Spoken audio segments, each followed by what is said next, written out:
साथियों नमस्कार, स्वागत है आप सभी का आपके अपने YouTube चैनल ऑनलाइन ITI मंत्रा में। आज की इस वीडियो में हम करने वाले हैं सेकंड ईयर मैकेनिकल ग्रुप की जो ट्रेड है उनका पहला चैप्टर जिसका नाम है स्केल।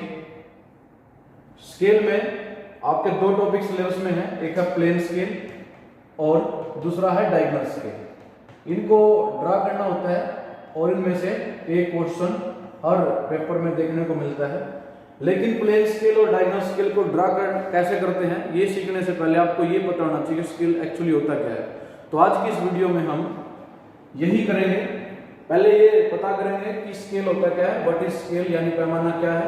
उसके बाद रिप्रेजेंटेटिव फ्रैक्शन जिसको शॉर्ट में RF भी कहते हैं और हिंदी में बोलते हैं निरूपक भिन्न। यह बहुत ही इंपॉर्टेंट चीज है, इसका आपको पता होना जरूरी है। इसके बिना आप कोई भी स्केल ड्रा नहीं कर सकते। उसके बाद हम देखेंगे टाइप ऑफ स्केल यानी स्केल कितने तरह का होता है और लास्ट में वीडियो के अंत में इस टॉपिक में से आपने ड्राइंग शीट के ऊपर क्या और कैसे ड्रा करना है, क्या आपने लिखना है, क्या आपने बनाना है, वीडियो के लास्ट में ये भी देखेंगे। तो शुरू करते हैं। व्हाट इज स्केल, स्केल आखिर है क्या। तो आप लोगों ने अभी तक इस तरह का स्केल देखा होगा, ये आपको 30 सेंटीमीटर में 15 सेंटीमीटर मिल जाते हैं। ये स्केल होता है, इसको आप पैमाना भी कह सकते हैं। लेकिन जिस स्केल की हम यहाँ बात कर रहे हैं, ड्राइंग में बात कर रहे हैं, कई बार आपने देखा होगा कि चीजें बहुत बड़ी भी होती हैं या कई बार छोटी होती हैं। उनको ड्राइंग शीट पर ड्रॉ करना थोड़ा मुश्किल काम होता है। जैसे अगर आपको पूरी बिल्डिंग का जो लेआउट है वो अगर बनाना हो शीट के ऊपर, शीट तो बहुत छोटी होती है और बिल्डिंग बहुत बड़ी होती है, तो आपको क्या करना होता है, साइज को छोटा करके बनाना होता है। इसी प्रकार कुछ चीजें ऐसी हैं जिनका साइज बहुत छोटा होता है, आप उसको शीट पे ड्रा नहीं कर सकते, कर भी दोगे तो उसकी डायमेंशन को समझ पाना थोड़ा मुश्किल होता है, जैसे घड़ी के पुर्जे। तो इस तरह की ड्राइंग बनाने के लिए आपको स्केल का साइज थोड़ा बड़ा करना पड़ता है और ये सारी चीजें एक अनुपात में होती हैं। ये नहीं है कि आप किसी डायमेंशन को अपनी मर्जी से कितना भी छोटा या बड़ा कर दो, ये सारी चीजें एक अनुपात में होती हैं। तो वो जो स्केल बनाया जाता है ड्राइंग में, किस अनुपात में डायमेंशन को कम या ज्यादा करना है, उसी स्केल की हम बात कर रहे हैं। तो स्केल की डेफिनेशन क्या हो जाएगी, ड्राइंग शीट या पेपर पर बनी ड्राइंग की लंबाई वह वस्तु की वास्तविक लंबाई को प्रकट करने वाले पैमाने को स्केल कहते हैं। स्केल वो है जो आपको ड्राइंग में जो आपने लंबाई बनाई है उसका और वास्तविक साइज क्या है, दोनों का कंपैरिजन बताए, दोनों का अनुपात बताए, उसको हम कहते हैं स्केल। जैसे मैंने बताया था, ड्राइंग बनाते समय कई बार जो वस्तु की जो वास्तविक लंबाई होती है उसको एक निश्चित अनुपात में कम या ज्यादा करना पड़ता है, और जो जिस अनुपात में हम कम ज्यादा करके एक स्केल बनाते हैं उसको हम ड्राइंग में यूज करते हैं।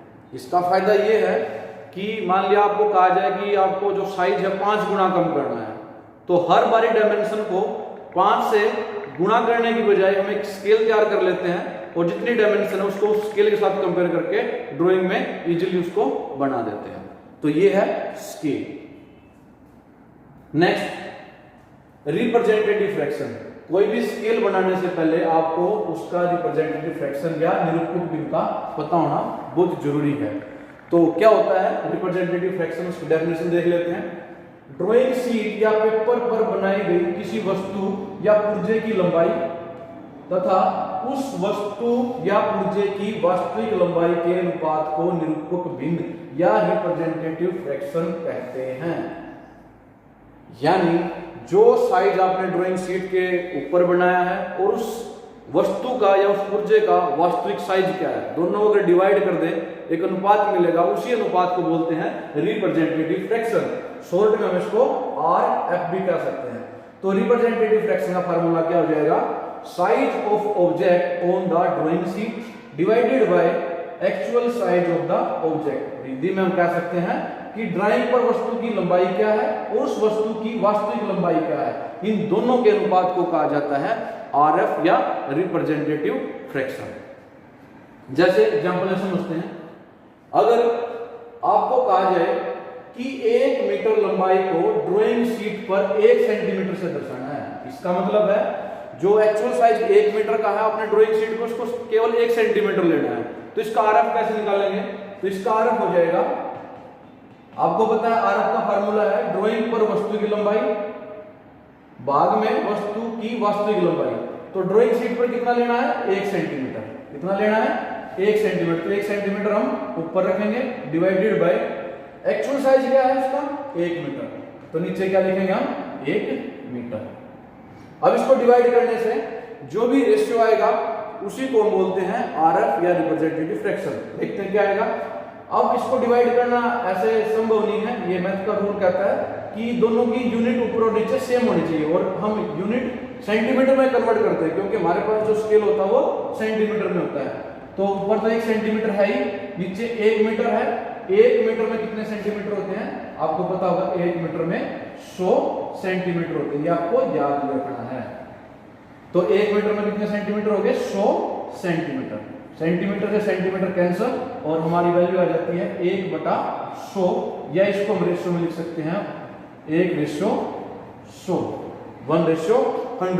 तो ये जो आया है इसको बोलते हैं आरएफ। इसका मतलब ये भी है जो ड्राइंग शीट पर साइज है वो 1 सेंटीमीटर का है, लेकिन एक्चुअल में वो साइज 100 सेंटीमीटर का है, यानी हमने साइज को 100 गुना कम कर दिया है। तो इस आरएफ के अनुसार अगर हम ड्राइंग बनाते हैं तो जितनी भी डायमेंशन हम उसको 100 गुना कम करके बनाएंगे। एक एग्जांपल और समझते हैं। यदि 2 किलोमीटर की लंबाई को ड्राइंग शीट पर 5 सेंटीमीटर से दर्शाना है। अब उसने कहा 2 किलोमीटर की 2 किलोमीटर बहुत ज्यादा होती है ड्राइंग शीट पर, इसको बनाना संभव नहीं है। उसने कहा 2 किलोमीटर को ड्राइंग शीट पर केवल 5 सेंटीमीटर से दर्शाओ, इसको दर्शाना है। तो इसके लिए आरएफ कैसे निकलेगा, तो आरएफ हो जाएगा ड्राइंग पर वस्तु की लंबाई। ड्राइंग पर वस्तु की लंबाई कितनी है, 5 सेंटीमीटर, और एक्चुअल में कितनी है वो 2 किलोमीटर।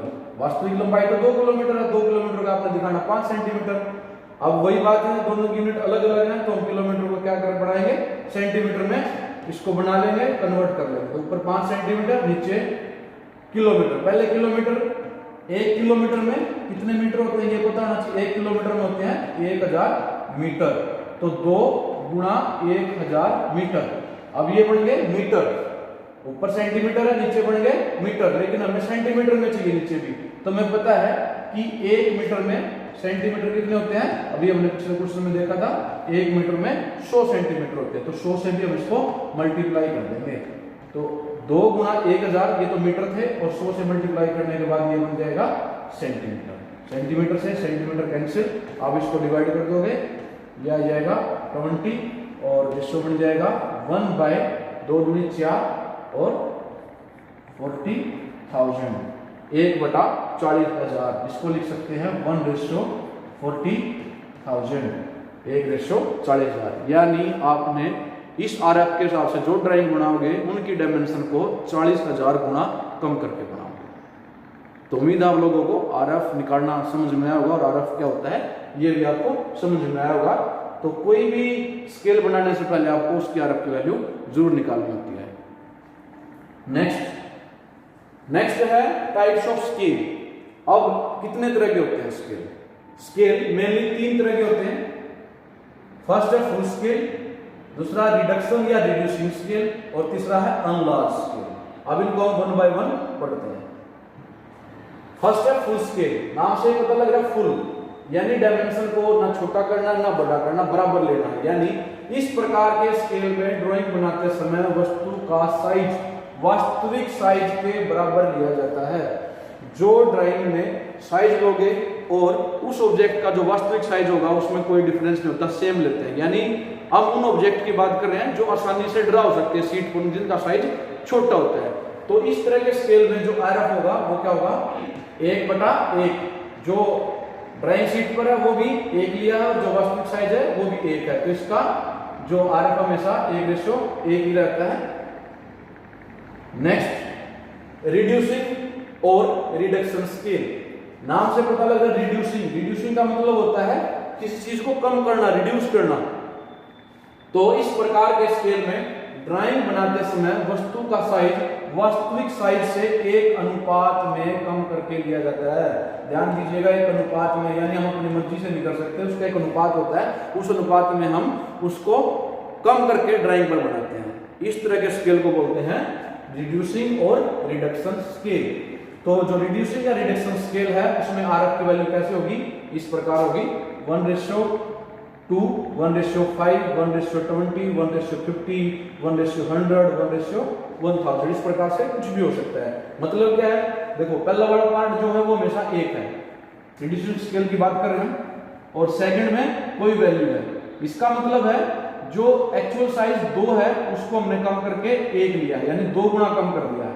इसका मतलब है जो एक्चुअल साइज 5 था उसको हमने 1 लिया है, यानी 5 गुना कम कर दिया है। इसका मतलब है 1:20 का कि जो वास्तविक साइज है उसको हमने ड्राइंग शीट पर बनाते हुए 20 गुना कम कर दिया। इसका मतलब उसी प्रकार से हो जाएगा कि हमने 50 गुना साइज को कम कर दिया है, इसमें 100 गुना कम कर दिया, इसमें 1000 गुना कम कर दिया। तो इस प्रकार से इनके रेशियो आते हैं जिनको हम आरएफ कहते हैं।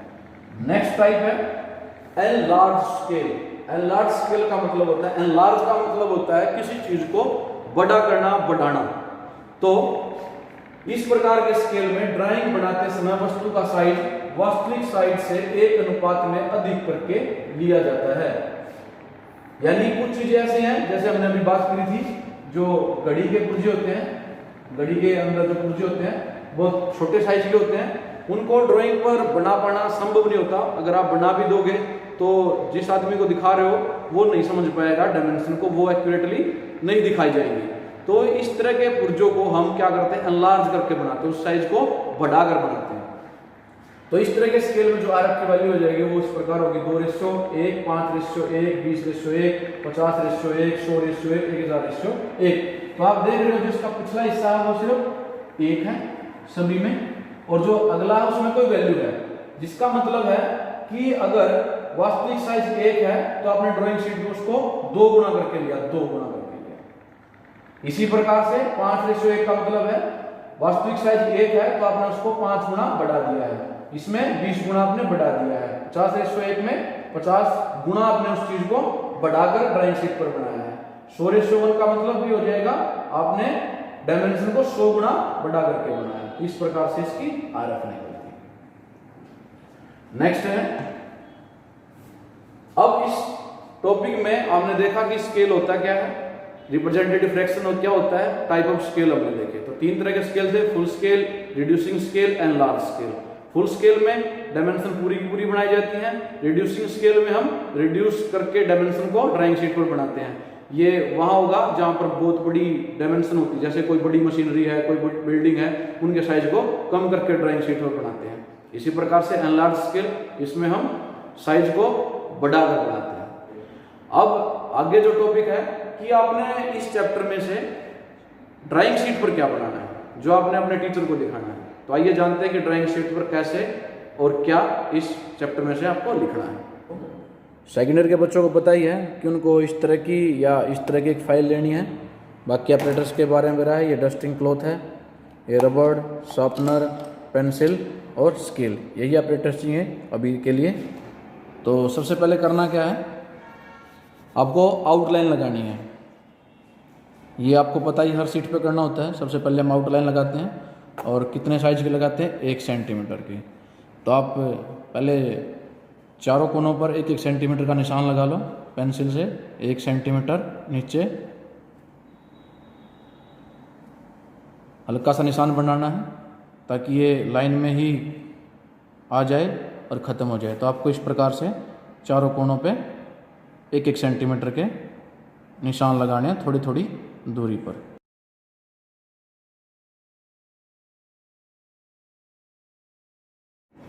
अब बड़े स्केल की मदद से आपने इन बिंदुओं को मिलाना है।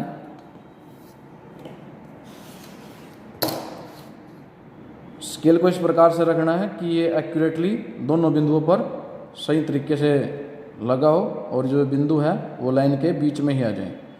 तो इसको सही रखने के बाद आपने स्केल पर प्रेशर डालना है। पेंसिल पे खींचते हुए कोई प्रेशर नहीं डालना है, बहुत हल्के हाथ से खींचनी है। और आपने पेंसिल को 45 डिग्री लगभग 45 डिग्री पर पकड़ना होता है। और लाइन खींचते हुए पेंसिल आपकी ऐसे मूवमेंट नहीं करनी चाहिए, आपकी जो कलाई है ये आगे बढ़नी चाहिए। जैसे हम लाइन खींचेंगे और पेंसिल की मूवमेंट ऐसे सर्कुलर दे सकते हो ताकि जो लेड है इसका वो चारों तरफ से बराबर बराबर घिसता रहे। तो ऐसे लाइन खींचेंगे बिल्कुल बिना प्रेशर डाले, और आपकी जो लाइन है बिल्कुल एक्यूरेट होनी चाहिए, जैसे इसमें है। इसका पूरा साइज यहाँ से लेकर यहाँ तक यूनिफॉर्म है, यानी ये कहीं से मोटी या पतली नहीं है। तो आपको इस प्रकार चारों साइड पे लाइन खींच लेनी है।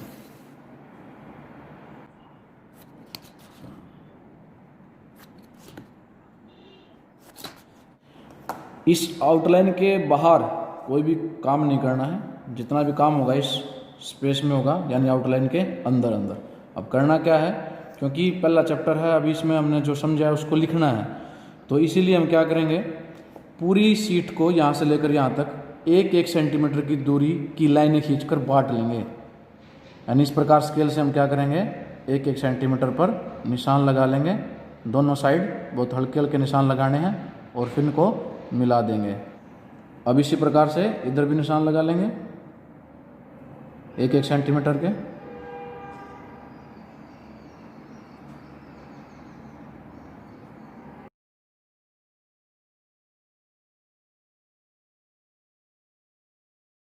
अभी निशान लगाने के बाद बड़े स्केल की मदद से हम इन बिंदुओं को मिला देंगे। यह भी उसी प्रकार मिलाना है, बहुत ध्यान से। स्केल पर दबाव डालना है, पेंसिल पे कोई दबाव नहीं, और 45 डिग्री के एंगल पे पकड़ के हल्के हाथ से इसको ऐसे कलाई को आगे बढ़ाना है।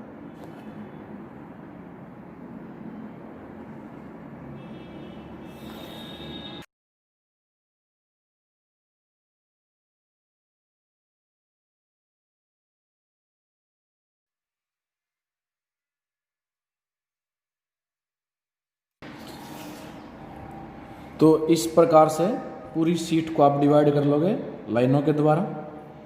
अब करना क्या है, जो पहली लाइन है उस लाइन में लिखना है चैप्टर का नेम, और ये सारा कैपिटल लेटर में लिखना है साफ साफ। चैप्टर फर्स्ट है, क्या नाम है, इंट्रोडक्शन ऑफ स्केल।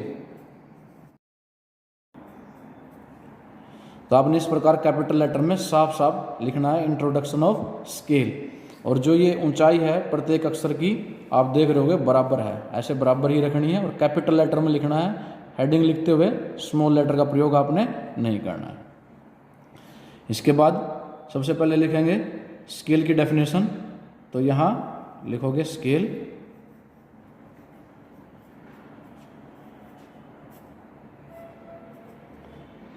तो अब इसमें आगे हम स्केल की डेफिनेशन लिखेंगे। डेफिनेशन क्या थी, पेपर पर बनी, पेपर यानी ड्राइंग शीट पर, पेपर पर बनी ड्राइंग की लंबाई व वस्तु की मूल लंबाई को प्रकट करने वाले पैमाने को स्केल कहते हैं। तो इस पर लिख देंगे हम।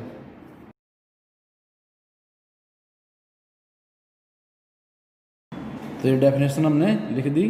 नेक्स्ट जो टॉपिक हमने किया था रिप्रेजेंटेटिव फ्रैक्शन या निरूपक भिन्न, वो लिख देंगे रिप्रेजेंटेटिव फ्रैक्शन, बहुत इंपॉर्टेंट है।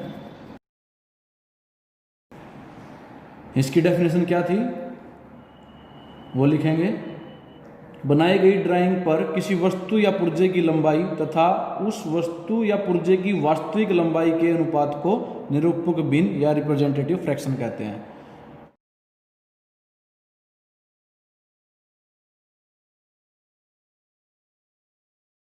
इसका फार्मूला हो जाएगा RF इज इक्वल टू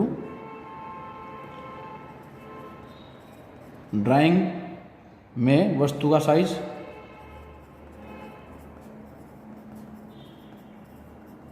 बटे या divided by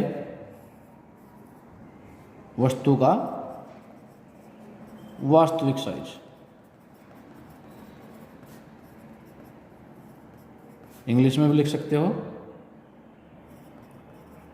size of object on drawing divided by actual size of object. तो ये RF की फार्मूला हो जाएगा और डेफिनेशन ये आपको साफ साफ लिखनी है। जब आपको लगे कि पेंसिल का खत थोड़ा मोटा हो गया तो आपको शार्पनर से इसको छील लेना है, और ध्यान रखना है ये शीट के ऊपर नहीं साइड में करना है, ताकि ये जो गंदगी है ये इसके ऊपर ना आए। छीलने के बाद कपड़े से इसको साफ कर लोगे, और आपके पास टाइम बहुत होगा तो इनको जो भी अक्षर लिखो बहुत ही साफ और सुंदर लिखने हैं। जितनी सुंदर आप ड्राइंग बनाओगे उतने आपके मार्क्स मिलेंगे। अगला टॉपिक था टाइप्स ऑफ स्केल।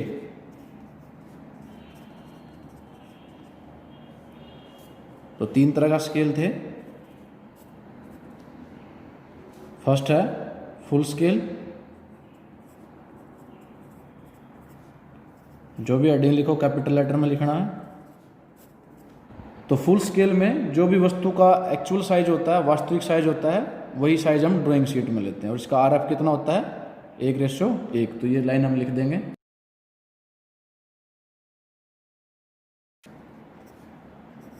RF क्या हो जाएगा? 1:1। तो फुल स्केल में लिख दोगे, इस प्रकार के स्केल में वस्तु का साइज उसके वास्तविक साइज के बराबर लिया जाता है और इसमें RF कितना होता है? 1:1। दूसरा जो स्केल था वो था रिडक्शन स्केल। जैसा कि नाम से पता लग रहा है, रिड्यूसिंग स्केल या रिडक्शन स्केल। इसमें हम वास्तविक साइज को कम करके ड्राइंग बनाते हैं। तो लिख देंगे, इस प्रकार के स्केल में वस्तु का साइज उसके वास्तविक साइज से कम करके लिया जाता है।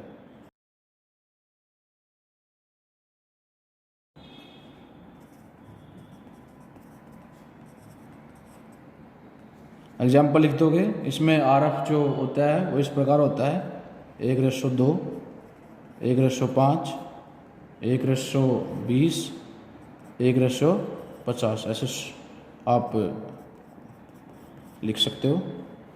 थर्ड था एनलार्ज स्केल। एनलार्ज स्केल में हम साइज को बढ़ाकर ड्राइंग शीट पर बनाते हैं। तो इसमें लिख देंगे, इस प्रकार के स्केल में वस्तु का साइज उसके वास्तविक साइज से एक अनुपात में बढ़ाकर लिया जाता है।